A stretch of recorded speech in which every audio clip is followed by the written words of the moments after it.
Somewhere under a rock, Kathy Griffin is smiling. When was the last time an actor assassinated a president?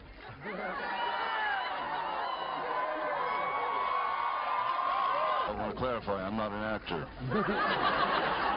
I lie for a living. However, it's been a while. And maybe it's time. Oh, he's drunk. Anyway, that moment sums up Depp's declining career.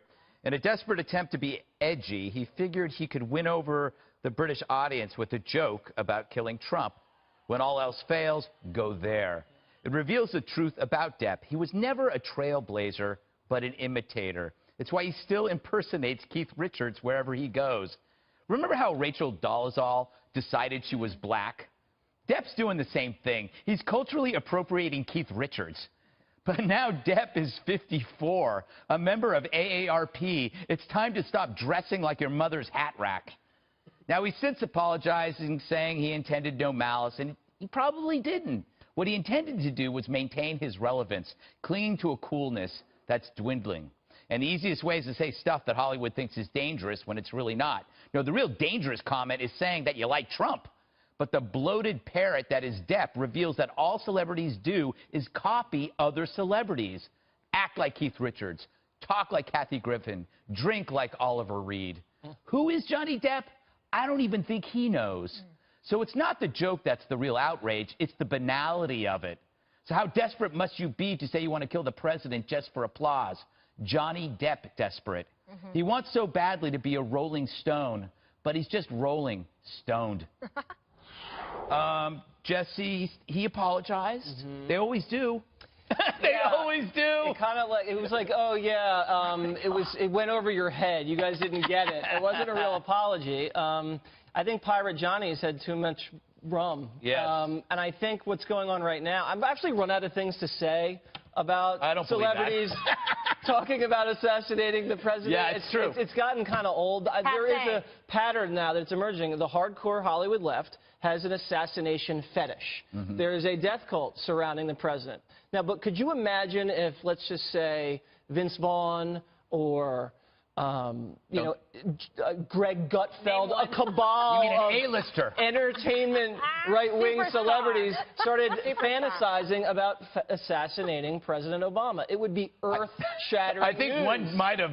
that happened. His name is Ted Nugent. One, okay? Not like 16, like we do this every night on the 5. I know.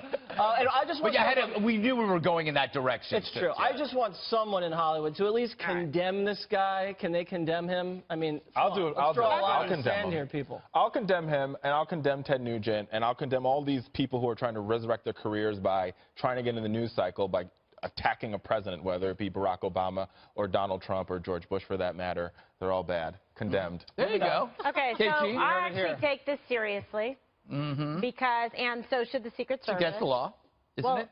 Yeah, this is a problem, actually. If you think that the Secret Service is going to let this guy anywhere near the president of the United States... He wasn't joking at the end. Did you notice that? He's not kidding. He wasn't kidding. But also, he has actually a troubling past of addiction with alcohol. He had domestic violence, restraining orders just in May by his ex-wife.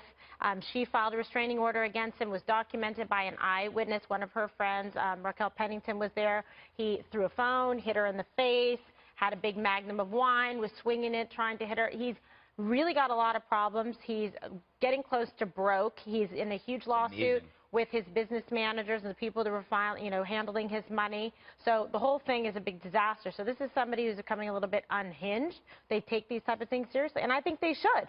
Who knows? But, nevertheless, hopefully he's learned his lesson and, sobered up a little bit about it. Dana, what do you think?